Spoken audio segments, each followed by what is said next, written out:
අයිබෝන් ඔබට සුබ දවසක්. බොහෝ වෙලාවට අපි වටා තිබෙන ඕනෑම වස්තුවක් නිර්මාණය වෙලා තිබෙන්නේ කිසියම් අරමුණක් ඇතිව.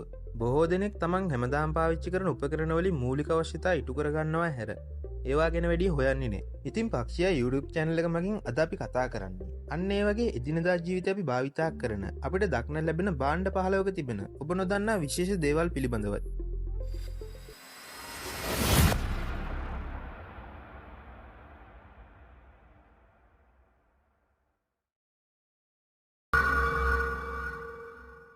අංක 1 ලොක් ඉබ්බාගේ යටි පැත්තේ සිදුරක් පිහිටා තිබෙන්නේ ඇයි? සමහර කුඩා ඉබ්බන්ගේ මේ සිදුර දක්නන්න නැති වුණා.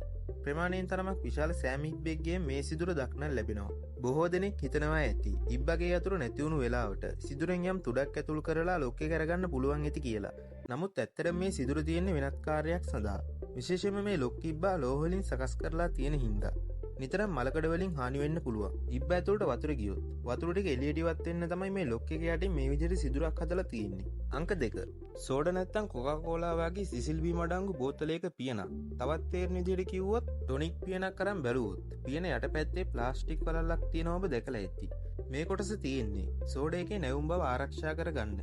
බෝතලේ ඇතුලේ තියෙන ගෑස් එක කාන්දු වෙන්නේ නැතුව රඳවලා තියාගන්න මේ ප්ලාස්ටික් කොටස ටොනික් පියනට සවි කරලා තියෙන්නේ. අංක 3 කාඩ් පැක් එකේ හාර තෙහෙරට විතරක් උඩු රැවුලක් නැත්තේ ඇයි කියලා ඔබ සමහරක් විට කවදා හරි කල්පනා කරලා නැතුවේද? ඒකට හේතුව වෙන්නේ ඉංග්‍රීසි පුරාවෘත්තයක්. එම පුරාවෘත්තයට අනුව එක්තරා රජුකට ඉඳලා තියෙනවා පුත්තු 4 දෙනෙක්. ඉන් එක්කෙනෙක් විතරයි උඩු රැවුලක් නැතුව ඉඳලා තියෙන්නේ. පිය රජතුමා මොහුට දායාද පවා ලබා දීම ප්‍රතික්ෂේප කරා කියලා සඳහන් වෙනවා. කාඩ් කුට්ටමේ කීන්ස්ලා නිර්මාණය වෙන්නේ මේ 4 දෙනා ආශ්‍රයෙන්. තවත් මතයක් තියෙනවා. කාඩ් කුට්ටම නිර්මාණය කරපු මුල් කාලෙදී හාර තෙහෙරට උඩු රැවුලක් තිබුණා. පසු නිෂ්පාදනයේදී වැරදීමකින් මේක ඉවත් වෙලා කියන එක. අංක 4 ස්කෝපාසියා අනිත් ඒවාට වඩා වෙනස් වෙන්නේ ඇයි කියලා ඔබ හැමදාම කල්පනා කරා නේද? ඒකට හේතුව වෙලා තියෙන්නේ 17 වෙනි සියවසේදී එංගලන්තයේ බදු නීතියක්. ඒ කාලේ කාඩ් නිෂ්පාදකීන්ට මුද්දර ගාස්තු බද්ද නම් බද්දක් රජයට ගෙවන්න සිද්ධ වුණා. බද්ද ගෙව් බව සනාථ කරන්න තමයි කාඩ් කුට්ටමේ උඩම කාඩ් එකේ සීල් එකක් තියන්නේ. පස්සේ කාලෙක මේ බද්ද අවලංගු කළත් ස්කෝපාසියාගේ සීල් එක මුද්‍රණය කරන එක සම්ප්‍රදායක් විදිහට දිගටම කරගෙන ගියා. අංක 5 පේපර් කටර් එකේ පිටුපස කට්ටයක් තියෙන්නේ ඇයි? ඔබ දන්නා පේපර් කටර් එකක් කියන්නේ තීනු විදිහට කඩදාසි කපන්න භාවිතා කරන උපකරණයක්.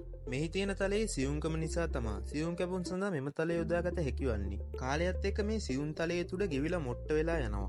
ඒ වෙලාවට අපිට පුළුවන් කළු පාට කොටසේ ඇති මේ කට්ටේ භාවිතා කරලා මේ තලය කඩා ගන්න. එමගින් පේපර් කටර් තලයේ තීනු බව නැවත නැවත භාවිතයට ගන්න පුළුවන්. අංක 6 බෑග් එකක එක පොකට් එකක සිපර් දෙකක් තියෙන්නේ ඇයි? එක සිපර් එකක් කඩනම අනික භාවිතා කරන්නද? ඔව් එහෙම කරන්නත් පුළුවන්.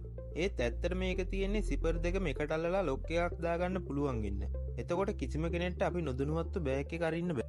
අංක 7 පොත් පිටු වලට රතු නූලක් දැම්මේ ඔබ ඒ කියලා දන්නවද? ඒකට හේතු වෙලා තියෙන්නේ මීයන්. මීයන් සාමාන්‍යයෙන් පොත් පිටුව කා දාන්නේ පිටුවේ කොන් වලින්. වැදගත් තොරතුරු වලට මීයෝ නිසා හානි වෙන එක නවත්තන්න තමා මිනිසුන් රතු ඉරෙන් එහා පැත්තේ ලියන්න පටන් ගත්තේ. අංක 8 විදුලි සෝපානයක දොරේ සිට පැත්තේ ඉහළට වෙන්න තියෙනවා සිදුරක්. ඇත්තට මේක යතුරු හිලා. යම් කෙනෙක් හදිස්සියේ ලිෆ්ට් එක ඇතුලේ හිර වුණොත් විශේෂයෙන් යතුර මේ සිදුරට දාලා ලිෆ්ට් එක පිටින් විවෘත කරන්න හැකියාව තියෙනවා. අංක 9 අපි හැමෝම ලොලිපොප් කාලා තියෙනවානේ. ලොලිපොප් එකේ කූර කෙරවෙලේ සිදුරක් හදන්නේ ඇයි? විසිල් කරන්නද? නෑ ඒක තියෙන්නේ හදිසියවත් කූර ගිලුණොත් හුස්ම හිර වෙන එක වළක්වන්න. අංක 10 සම්මත ආකාරයට හදු පොදු වැසිකිළියකට ඔබ ගියොත් ඔබට දකින්න පුළුවන් වැසිකිළියේ දොරත් පොළවත් අතර හිඩසක් තියෙනවා. මේක සාමාන්‍යයෙන් කාට හරි රින් ගන්න බව පුළුවන් විදිහේ ඉඩක්. මේක නිසා ඔබ සමහර විට අපහසුතාවයට පත් වෙන්න ඇති. ඇත්තටම මේක තියෙන්නේ නිතර පිරිසිදු කිරීම කටයුතු සිද්ධ කරන්න. විශේෂයෙන් හදිසි අවස්ථාවකදී භාවිතයට ගන්නත් පුළුවන් වෙන්න. අංක 11 ඔබ දන්නවද ගොඩක් ලෝහ සිපර් වල හැංගුණු අගුලක් තියෙනවා. මේ සිපර් එක පහළ දිශාවට හරවපු ගමන් අගුල වැටලා සිපර් එක ඇරෙන එක නවතිනවා. ඒ කියන්නේ සිපර් එක ලොක් වෙනවා. අංක 12 ඔබ දැකලා ඇති දොරක හැන්ඩල් එක. එහෙම නැත්නම් ලොක් එක නිතරම නිෂ්පාදනය කරලා තියෙන්නේ පිත්තල නැත්නම් ලෝහ වලින්. මේ ක්‍රියාමාර්ගය ඔබ විස බීජ වලින් ආරක්ෂා කරන්න උපකාරී වෙනවා. මොකද මේ ලෝහ වලට පැය කීපයක් ඇතුළත විස බීජ විනාශ කිරීමේ හැකියාව තිබෙන නිසා. අංක 13 ඉයර්ෆෝන් එක ගත්තම ස්පීකර් එකට අමතරව පුංචි සිදුරක් තියෙනවා ඔබ දැකලා තියෙනවද? මේ සිදුර තියෙන්නේ ස්පීකර් එක හරහා හොඳ වායු ධාරාවක් යන්න සලස්වා සවුන්ඩ් ක්වොලිටිය වැඩි කරගන්න. අංක 14 ඔබත් iPhone පාවිච්චි කරන කෙනෙක් නම් බෑක් කැම් එක හා පෑෂර් එක අතර පොඩි අමතර සිදුරක් තියෙනවා දැකලා ඇති. ඔබ දන්නවද මේකත් මයික්‍රොෆෝන් එකක්. මේ මයික්‍රොෆෝන් එක කෝල් එකක් අතරතුරදී නොයිස් ඉවත් කරන්න භාවිතා කරනවා.